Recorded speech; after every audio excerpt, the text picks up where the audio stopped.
भारत का अजय धर्म रक्षक गौतमी पुत्र सातकर्णी। क्या आप जानते हैं गौतमी पुत्र सातकर्णी को उसके घोड़े समुद्र का पानी पीते थे, अर्थात वो समुद्रों का भी स्वामी था। वो पूरी धरती ही नहीं समुद्र पर भी राज करता था। क्षत्रप शक विदेशी राजा नहपान के हाथों उसके पिता की हत्या हुई। वो बालक इतना छोटा था कि राजपाट भी माता गौतमी ने संभाला, लेकिन उस वीर माता ने अपने पुत्र को योग्य बनाया ताकि वो बड़ा होकर अपने पिता के हत्यारे से प्रतिशोध ले सके।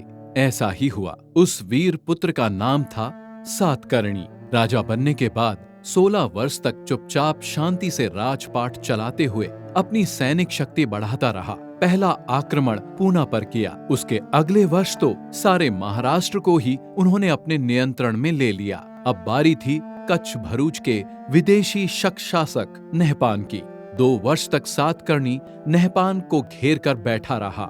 2 वर्ष के कड़े संघर्ष के बाद नहपान का वध कर अपने पिता की हत्या का प्रतिशोध लिया। सातकर्णी इतना महान राजा था कि इतिहास के लेखों में उन्हें पोर्जन निविसेस सम दुख सुखस लिखा मिलता है, अर्थात सातकर्णी ऐसा राजा था जिसका स्वयं का कोई सुख दुख नहीं था। इस सन्यासी प्रवृत्ति के राजा के लिए प्रजा का सुख ही स्वयं का सुख और प्रजा का दुख ही स्वयं का दुख था। सनातन धर्म शास्त्रों में जो कर प्रणाली है, उसी प्रणाली के हिसाब से सातकर्णी जनता से टैक्स वसूलते थे। बड़े से बड़े शत्रु को भी प्राण दंड देने में सातकर्णी को रुचि नहीं थी। क्षमा ही सातकर्णी का स्वभाव था। इतिहास में त्रिसमुद्र तोय पीतवाहन का जिक्र सातकर्णी की शक्ति के संबंध में आया है। धर्मशास्त्रों में 4 समुद्रों की चर्चा होती है। उसी आधार पर देखें तो विश्व की 75% भूमि का राजा अकेला सातकर्णी था। उस समय मान्यता थी कि विधवा स्त्री शुभ नहीं मानी जाती, लेकिन सातकर्णी ने कहा कि माँ सदैव शुभ होती है। मेरे नाम से पूर्व आज से मेरी माँ का नाम लगेगा। आज से मुझे गौतमी देवी के पुत्र